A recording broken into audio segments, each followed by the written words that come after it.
On this episode, we talk about why I do what I do, a designer from Texas, and how to beat procrastination.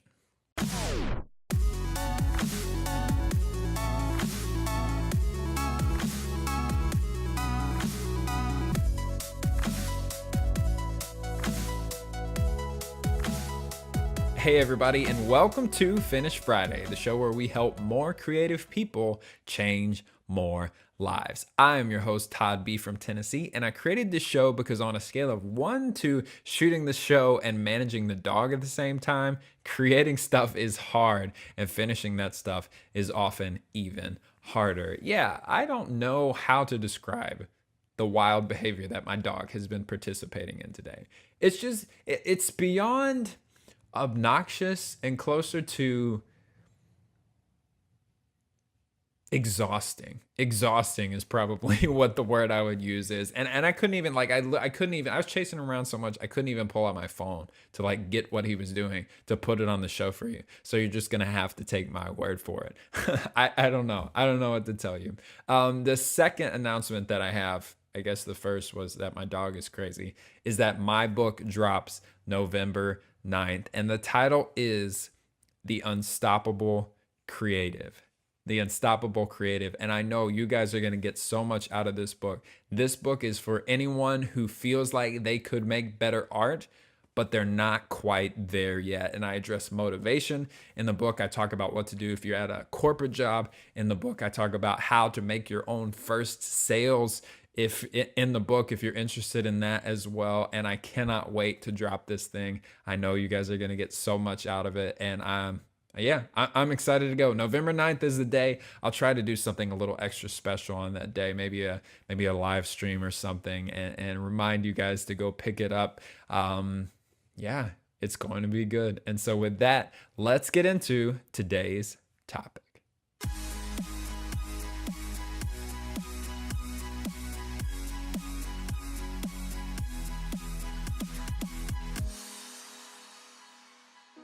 Okay, today I wanted to take a minute and talk about why I do what I do, why I am a writer, and why I even bother in a world where writing has become kind of commoditized like everything else. In order to help people sell stuff, I believe it can still be more than that. And the reason is because back in the day when I moved to this house, like your parents do that thing when you move. Like, I don't know if some of you aren't here yet, you're gonna get this one day. But when you move, your parents take the opportunity of a lifetime to unload all of your childhood crap into your basement. And so I got that process whenever I moved in. They're like, here you go, you're gonna enjoy this. And so I had to go through all of that stuff and figure out what I wanted to keep and what I didn't. And I come across this one box.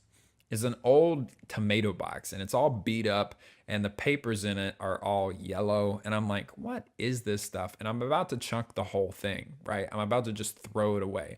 And I start pulling off pages at a time, and I realize that they're letters that my dad has sent to me from throughout my childhood. And dad was a big writer himself and a journalist for a while. And he had written me letters just to keep up with what I was doing. And I get to the bottom of the pile and I look at this final letter in the box, and it says, "Dear Todd," he was writing to me in Dear Todd, I am so proud of everything you're doing in first grade. First grade, he was writing me this. I can't wait to finish the story you're writing about the guy on the island.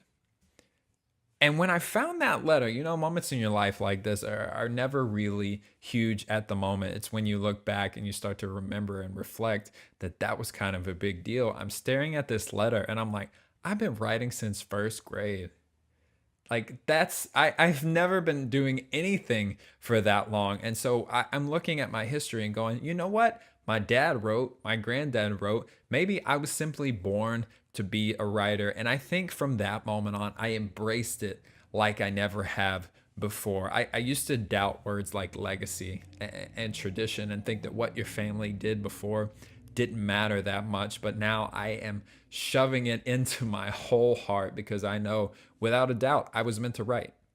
I was meant to create art. I was meant to send messages to people in that way. And so I want to encourage you today. I don't know if you've had a moment like that, but there's a reason you're watching this show right now. And then there's a reason that what you do is so important to you. And the more you can identify that reason, the closer you'll get to embracing it as a whole. And then the better you'll get at making your own art.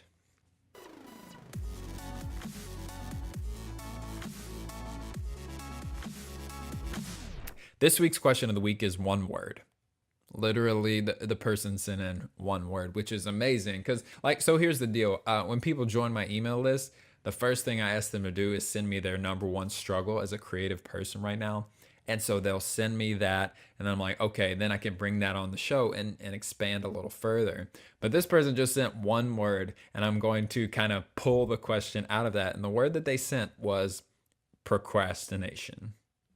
So what I'm taking from that is, how can I beat procrastination? And I think that this is a real thing, and I think it's more a real thing for those of us who deal in the creative space and aren't quite sure from moment to moment what we're going to create next. You never really know because you're always recycling ideas and dreaming up new things. But there are typically two reasons that anyone ever procrastinates ever. And number one is because you don't know what to do. And number two is because you don't think there's a good enough reason to do it. And both of those reasons are legitimate, but that doesn't mean that they are acceptable. And so for me, it comes down to, like, I've done over 500 posts in the last couple of years, over 650 now. Actually, I checked it this morning. And the reason that I am able to do that week after week after week is because the first one, I know what to do. And if you're at a place where your career as a creative person is ill-defined, or you don't know exactly what you're going to do, you're never going to take those steps forward.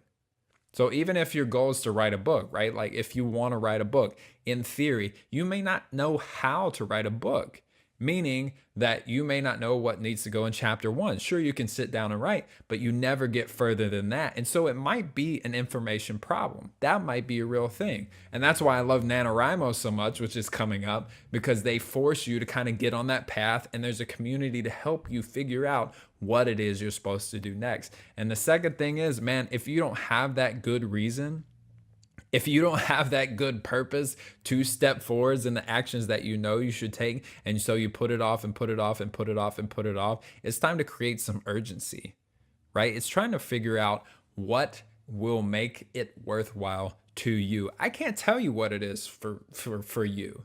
I know what it is for me. Like, I want to write because I want to leave behind this legacy that I just talked about, because I am a writer. That's what I do. I love the process. That in itself is a good enough reason for me.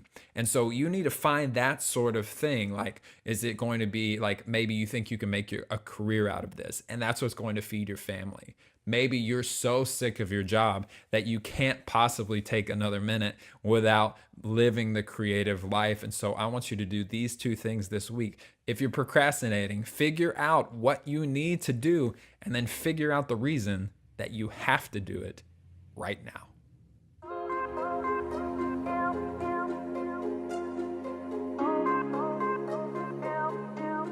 Today's artist spotlight goes on Javon Greaves. And Javon, I met on Twitter a couple of weeks ago, and we exchanged a little dialogue. He shared one of my posts, so of course I hit him up. I'm always on Twitter. And I took a look at his work on Dribbble, and I'm just going to put some up on the screen. My man, obviously very talented and good at what he does. I almost have to just close my eyes and not look whenever some designer comes across my work, because I think, like, deep down, I wish I could do that. I wish I had like the eye for art or design, like, in that way, but I don't. It's not there. I can try, I can use Illustrator, I can get by, but the best you'll get out of me is like a 5 or 6 or a copycat kind of thing. So much love to Javon. You are amazing. Make sure you check out his Dribbble and Twitter, which I will link out down below. And that does it for episode 39. Thank you guys so much for watching. Before you go, make sure to answer this Ask the Audience. I ask you a question and you give me some insight as to what you're thinking. I talked about my dad earlier in the show, and so today's Ask the Audience has to be, who is the family member you look up to the most? I know there's got to be someone. Let me know who it is in the comments below, and I will get back to you and make sure to read all of those. Again, thank you so much for watching. I'm Todd B from Tennessee, and I will talk with you next week.